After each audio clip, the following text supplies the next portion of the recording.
আমি সব হারিয়েছিলাম, কিন্তু একটা চেনা মুখ আমি পাইনি। কিন্তু আমি পেয়েছিলাম বাংলার মানুষের ভালোবাসা, বাংলা মানুষের সমর্থন, আওয়ামী লীগের অগণিত নেতাকর্মী, তাদেরকে সেদিন পেয়েছিলাম।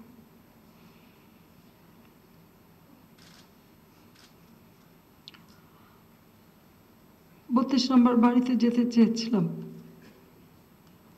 যখন একটু মিলাদ পড়ব, দোয়া করব, কি অবস্থা আছে দেখব।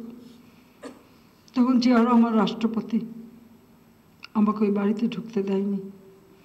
ওই বাড়ি আমার জন্য নিষিদ্ধ ছিল, বড় তালা ঝোলানো গেটে। গেটের বাইরে রাস্তার উপর বসে আমরা মিলাদ পড়ি। আমাদের নেতৃবৃন্দ আজকে অনেকেই আমাদের সাথে নেই, কিছু আছেন। ওই রাস্তার উপর বসেই কিন্তু মিলাদ পড়ে চলে আসি।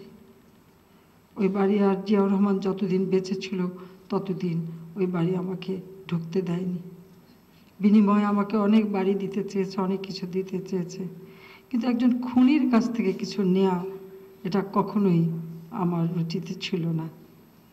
কারণ আমি যখন দিল্লিতে ছিলাম, জিয়াউর রহমান রাষ্ট্রপতি হয়ে দিল্লি সফরে গিয়েছিল, তখন বারবার আমার সঙ্গে দেখা করতে চেয়েছে। এমনকি ভারতীয় পররাষ্ট্র মন্ত্রণালয়ের মাধ্যমেও আমার সঙ্গে দেখা করার জন্য তারা চেষ্টা করেছে, আমি দেখা করিনি। আমি যখন ৮০ সালে লন্ডনে, তখনও জিয়াউর রহমান লন্ডনে গিয়েছিল, তখনও দেখা করতে চেয়েছে।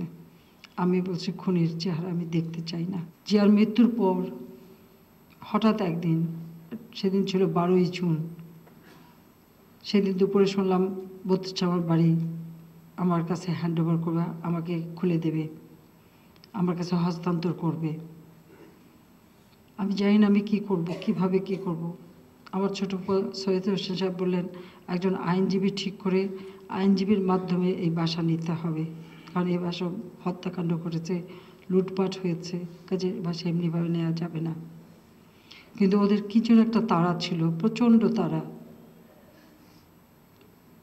আমি এখনও আমার ভাবলে গা শিউরে ওঠে। আমি ওই বাড়িতে যখন আমাকে নিয়ে গেল, আমি ওই সিঁড়ি দিয়ে উঠতে পারিনি।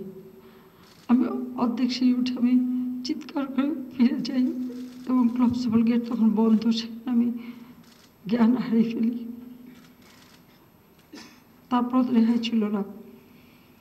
জানি না কীভাবে আমাকে ছাদে নিয়ে যাওয়া হয়, এবং আমাকে বলে অনেকগুলি কাগজে সই করতে। আমি অর্ধ অচেতন অবস্থায় আমার সইগুলি নেয় এবং ওই বাড়ি